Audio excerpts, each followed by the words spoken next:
Okay, the first word in the vocabulary is plow. P and L together. P-L. Plow. So P and then L sound. Your tongue is on the roof of your mouth behind your front teeth. L. Plow. Plow.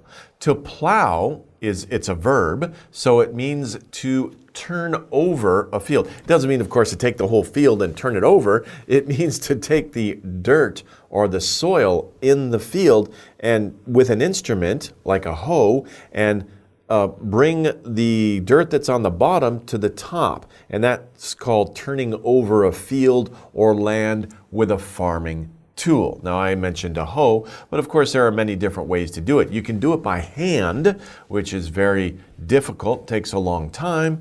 Of course, people used horses, donkeys, cows, oxes, but nowadays, of course, people use machinery, and that's the picture that we see. And as you can see, you have 4 pieces of metal digging into the earth, so that does the work of 4 people or 4 horses at one time. So, of course, machinery has made our lives a lot easier and has made work much more efficient. So, to plow a field is to turn over the land. Why do farmers do that? Because what they're trying to do is they're trying to get the soil that's underneath the ground up on the surface, and also to help get air into the soil and to break it up so that the land will absorb water more easily. And of course, these are good conditions for growing plants. Basically, they're preparing the land to make it more suitable for growing plants so that the plants will grow faster and better and healthier. Okay. Next, we have harvest. So you plow the field in the spring, right? In the springtime, the farmers are out plowing the land, and then they plant the seeds, of course. Over the summertime, those plants will grow. In the fall, it's time to harvest. Now, harvest can be a noun or a verb. In this case, it's a verb. To harvest means to collect the crops. So after the plants have grown and they have produced fruit or vegetables or whatever it is the farmers are growing, in the fall, it's time to go out and gather all those crops to send it to the supermarket. So to collect crops or plants from the fields. And hopefully farmers look forward to a good harvest. And Thanksgiving in the fall is a celebration of hopefully a good harvest. Okay, it's a way to celebrate. Oh, good, the planting season is over. We've harvested all the food. Let's have a big feast to celebrate. Many Thanksgivings are like that, but they celebrate the harvest. In that case, the harvest is a noun. So harvest can be noun or it can be verb. Okay. Builder. A builder is a person that builds. Very easy, right? We have ER. Many words have ER. It means a person who does the action indicated in the root of the word. In this case, to build, builder, right? At a restaurant, if your job is to wait for the customer, you are a waiter or waitress, right? So ER, we add it to designate that that's a person who does that thing. Not always, but it's a very common pattern in English. So a builder is a person that makes buildings, right? In this case, this gentleman here, he is making a brick wall. He is putting bricks together to make a brick wall to make a building. Okay, so that's a builder. Dig. And of course, you can say digger, right? This person is a digger, right? But here we just have the verb, right? Dig, to dig. To dig means to make a hole in soil, dirt, the ground, with a tool or hands. Oh, don't do that. You'll get dirt all over your hands and under your fingernails. But you'll notice that dogs like to dig holes, not with their hands, of course, with their paws, but it's like their hands. But we call them paws, P-A-W-S.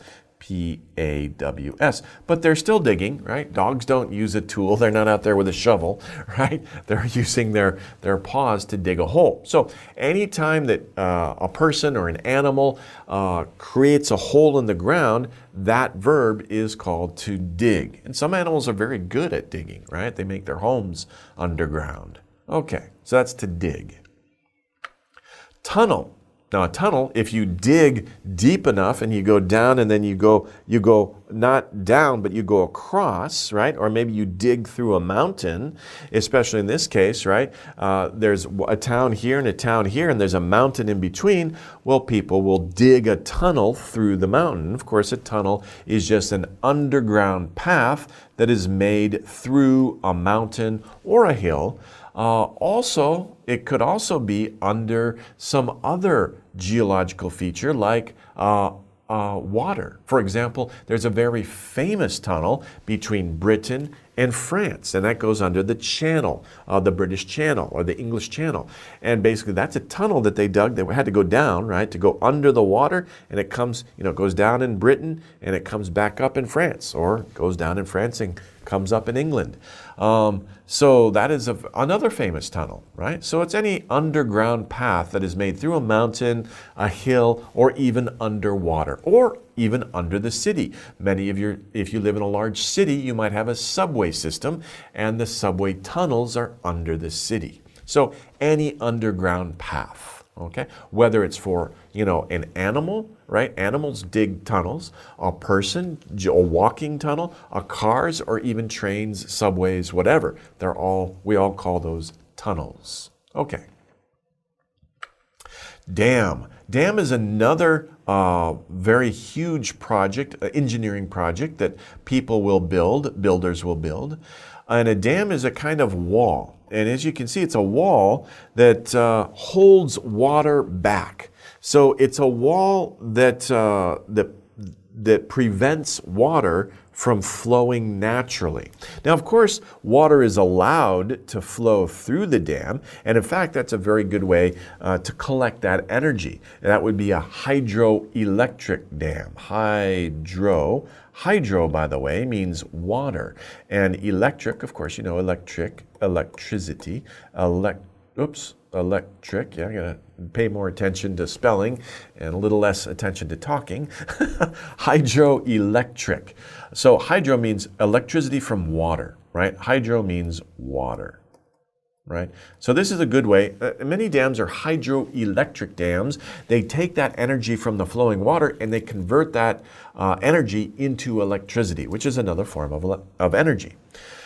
So a dam is a kind of wall that is built across a river. Of course, you build it across a river to prevent water from flowing. Of course, it doesn't prevent, you're not saying, okay, you don't want any water to flow. You do want water to flow. But what dams do usually is to regulate that water. So for example, you might live in an area where there's a lot of rain, and every year it might flood downstream. But if you build a dam there, then you can control the amount of water and make sure the amount of water that's flowing out of the dam is the same all year round, no matter what the weather conditions are. So that's one reason why people build dams. Another reason why people build dams is because they want to have a supply of fresh water for a nearby city, for example. Hoover Dam. This isn't Hoover Dam. No, that's not Hoover Dam. But there's a famous Hoover Dam near Las Vegas in Nevada. And of course, Las Vegas uses a lot of the water that is dammed up there for the city, for the people who live in the city. So that's another reason to build a dam. So there's a lot of different reasons for dam building. Okay. Negative. Negative is something that is harmful, unpleasant, or bad. What is the opposite of negative? Of course, the opposite of negative is positive. So if you're talking about something and you're describing it, you can talk about the negative side of something. Those are the harmful or bad, unpleasant things or aspects about a person, a place, a thing, an object. Or on the other hand, you can talk about the positive things, and those are the good things, the pleasant things, the nice things that people like about something. So negative, positive, they are opposite.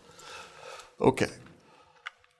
Pesticide. A pesticide. Now this is an interesting word, okay? Pesticide. Pest, I don't know if you know this, what is a pest? A pest is something that bothers you. And of course, insects bother people. Are you trying to sleep? There's a mosquito buzzing around your head, right? That's a pest, right?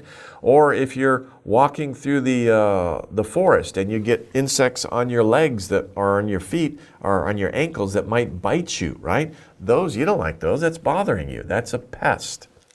Now, what does side mean? Side means to kill, right?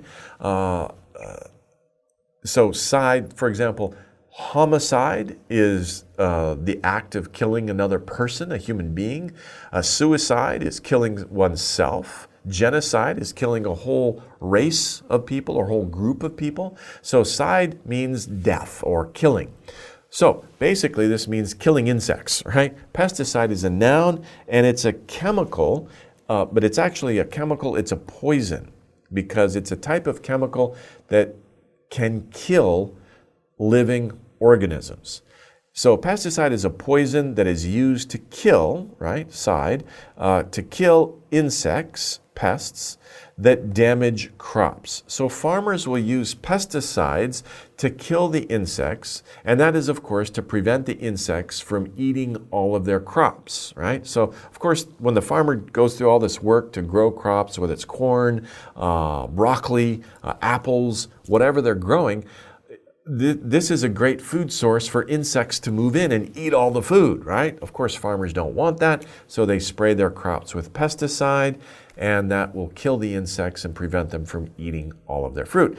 However, there are some negative sides to pesticides too. So we have positive, we just talked about negative and positive. So there are positive aspects to pesticides. There are also, of course, negative aspects to pesticides as well. So it's very important to balance these two. Okay, so anyway, that's pesticide. And that is our words. Those are our words for today's lesson. Lesson 15. We change our environment.